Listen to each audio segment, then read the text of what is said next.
ये जितेंद्र साहू कटक सहर ओडिशा रे आंकर परिचय एई ना रे मोर सान भाई जीतू ये सब वर्ष एमती गोटे व्यवस्था करती सर्वदलीय मिलन स्थली बनाती ए वर्ष भगवान का आशीर्वाद रु सब वर्ष आम मैंने कार्यक्रम को आसुचु कार्यक्रम सब बेले सफल होउची गोटे पिला मोरे मनरे एते उत्साह अच्छी जे कटक सहर को एकाठी करबा बांधिकी रखिबा दल मत निर्विशेष कटक हूँ भाईचारार सहर बोली कह जाए से भाईचाराटा को सी आणिकी एठी कटक सुरक्षा मंच रे सी प्रतिपादन करती एवं कहती जे ना देचंती सुरक्षा मंच कटक नुह सारा ओडिशा रे जेतेबेले जो जिनस रे भी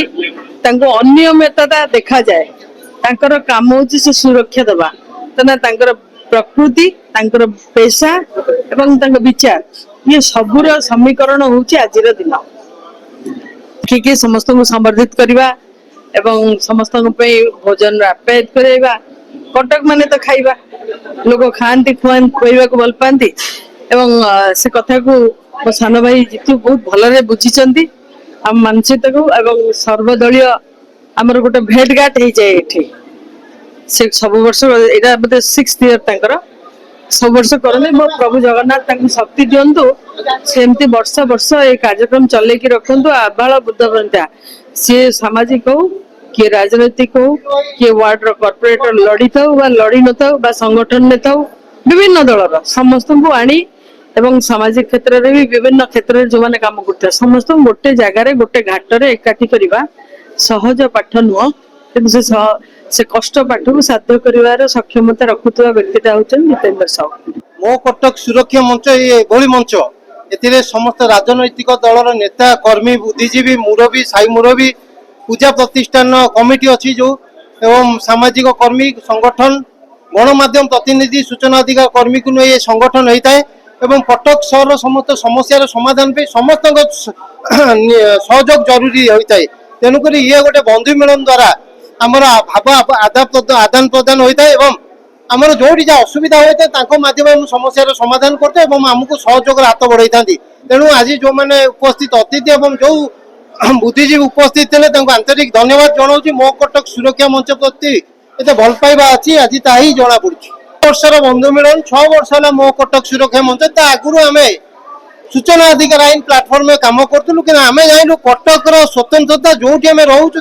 आम कार्य करार अच्छे तेणुक कटक सबु वर्ग लोक लेकिन मंच या कार्यक्रम जारी रही आग को जावाक निश्चित असुविधा हम जिते असुविधा होता है जो सुविधाटा होता है बहुत भल होता है आग को निश्चित भल हम बोली आशा रखुचु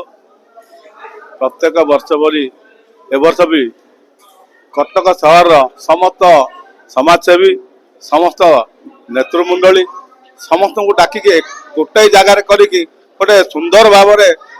प्रोग्राम कर प्रत्येक वर्ष जितेंद्र बाबू को धन्यवाद मु कहीं देवी जे मो कटक सुरक्षा मंच तरफ जो कटक पर लड़ती मु अशेष अशेष धन्यवाद देवी एवं तांकु आमे समस्ते सदाबले से जेतले जहाँ पदक्षेप नियंती सीएमसी विरुद्ध हो जेकोसी विरुद्ध कटक सहर उन्नति आमे तांगे सांगे ठिया हो तांकु मध्य आमे बहुत बहुत धन्यवाद देवी जे सदाबले तांकर गोटे उद्देश्य जे कटक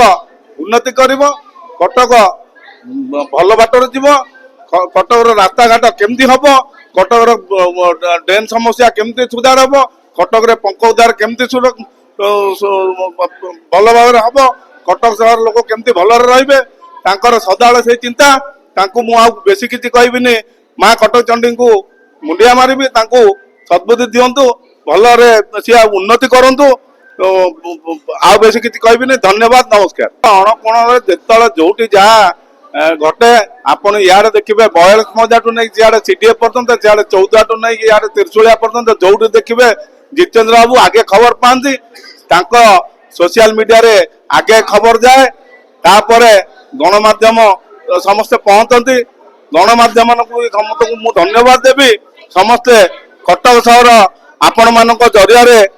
मुझे चाहूँगी ଯେ ଗଣମାଧ୍ୟମ ଯଦି ନଥାନ୍ତା ତାହେଲେ ଆଜି କଟକ ଏତେ ସୁଧାର ହେଇନଥାନ୍ତା। ଆଜି ଯଦି କଟକ ଏତେ ସୁଧାର ହେଇଛି କି ସଚେତନ ହଉଛନ୍ତି ଲୋକ କେବଳ ଗଣମାଧ୍ୟମ ଆଉ ଜଣେ ମାଧ୍ୟମ ଅଛନ୍ତି ଜିତେନ୍ଦ୍ର ସାହୁ। ଆଉ ବେଶୀ କିଛି କହିବିନି। ଧନ୍ୟବାଦ, ନମସ୍କାର।